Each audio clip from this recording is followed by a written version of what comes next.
My parents are outdoors people. They trapped and their parents trapped.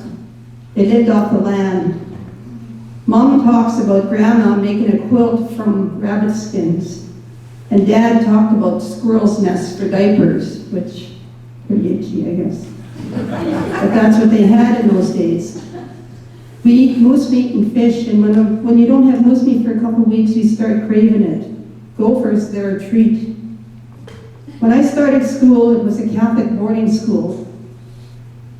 That was nuns and uniforms and church and rules or strict punishment. A real culture shock for me. Although not as bad, it's still difficult for our children. I'm asking you to help change that. Help them to adjust.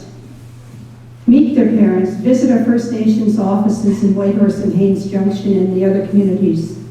Attend our cultural activities. Read our books and use them in your lessons. Get to know our First Nations school staff.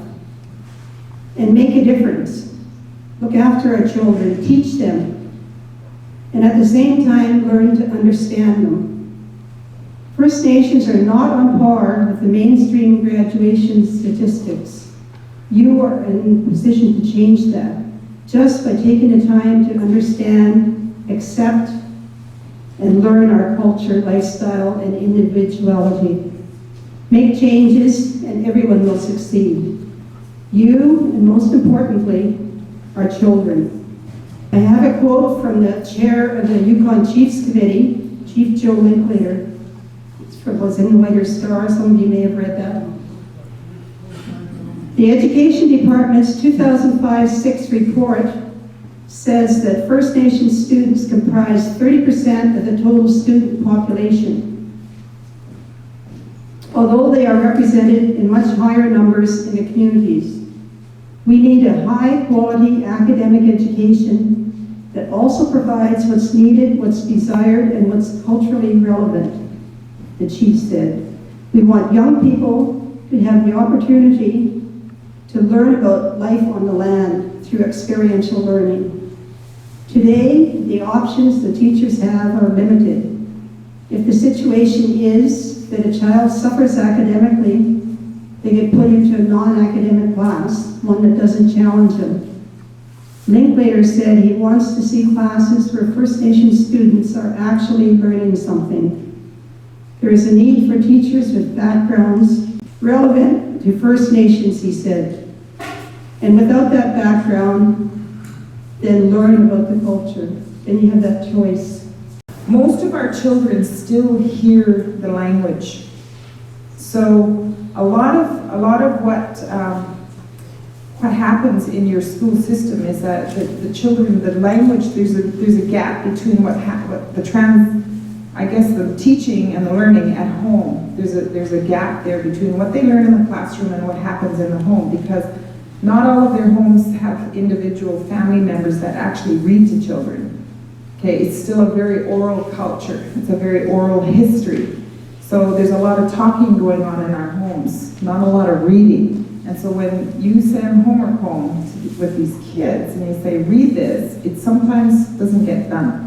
And so again, you're going to have a cultural gap there in the learning processes, because a lot of times it's oral history. My children and my grandchildren still listen to their grandmothers and their great-grandmothers in the learning of the language and the learning of the stories. So a lot of that, again, is oral. They have to sit and they have to listen. And that's a big challenge for especially a 10-year-old boy. So when we look at that, all of our kids go to different schools in this traditional territory. We have some children that go to Hidden Valley, some to Porter Creek, some to Elijah Smith, some to St. Elias. And I don't think there's any in Kelowna First Nation, but the kids that are from here at Champaign get bused to St. Elias, or they get bused to Porter Creek. So that's a long as well. So that's a long ride for a lot of them. And the ones at Takini as well, they catch the bus about 7:30 or 7:45 in the morning, and they don't get home until 5 o'clock at night. That's the nature of how their learning environment has changed so much. And I came here, we're camping now out at 75 Mile. We camp there and we harvest there every year at this time. So we're up there for our moose and our berries, and then we're in Clutchie for the fish. And that's where we are. Guess what? Monday morning, my grandchildren who live with me are supposed to be in school, but they're not going to be there because we're still harvesting. And because the salmon is late this year, the harvest is late. So it doesn't go by a calendar, it goes by the season, the way the season is and the way the fish and the animals are. And the majority of Champagnesiac citizens do that. We still practice that lifestyle. It's a really tough call sometimes for the grandparents, especially the grandparents, to say, well, how come your kids are not here at fish camp? How come your kids are not here getting the moose and the sheep? Because they have to be back in school next week. And so, yeah, there's going to be some little brown faces that aren't going to be in your classroom. Like I said, we are made up of Tlingit people, Southern Shoshone people, some Northern Shoshone now. And those Southern Shoshone and Tlingit are two very, very distinctly separate cultures. For instance, we both First Nations have a matriarchal society. We have a clan system that we still recognize and acknowledge, even though you won't hear about it. And the clan system is based on a matriarchal system.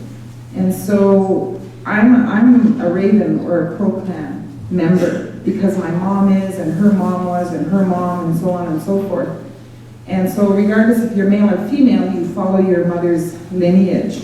And again, so that's a cultural clash, because your systems are very patriarchal. So you get your last name because your husband's last name was that, or your father's last name was that, so on and so forth. In our culture and society, it's different. It's very matriarchal. And the Tlingit people are the same. They're very different. It's a very matriarchal society again. So, but the Tlingit nations have 5 different clans. And so sometimes you'll have some kids that know that system because their families live that system, and sometimes you'll have children that don't know that system as much as they should know.